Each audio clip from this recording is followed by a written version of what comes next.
much does an executive assistant earn in the United States in 2024?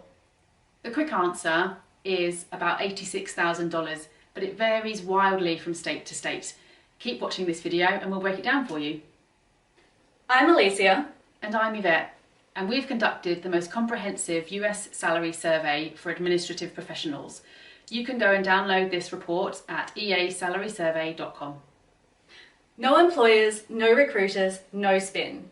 Just data collected directly from assistants on salaries, job satisfaction, benefits, and more. First, let's talk about the top 5 highest earning states. Massachusetts, California, New York, New Jersey, and Connecticut top the list. The average salary across these states? A cool $109,922. On the flip side, if you're working as an executive assistant in states like Kansas, Vermont, Wyoming, Montana, or West Virginia, you're looking at an average salary of around $51,000 a year.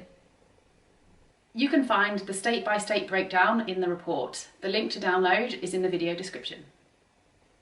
When it comes to job titles, we were presented with 127 unique titles that accurately represent the role of the executive assistant. Overall, the highest earning title was Executive Business Partner, with an average salary of $149,518. Interestingly, the annual salary difference between senior executive assistants and chiefs of staff was just $81. For the complete breakdown by title, make sure you download the report.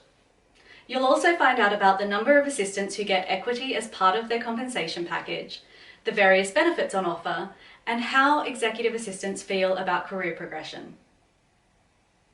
Fun fact, the industry most likely to give you equity is tech, and the industries most likely to give you a bonus are finance, insurance, real estate, consulting, and biotechnology. To go deeper into the insights and stats we uncovered with this survey, download the full report via easalarysurvey.com. And give this video a thumbs up and stay tuned for more insights from the UK and Australia. Bye for now.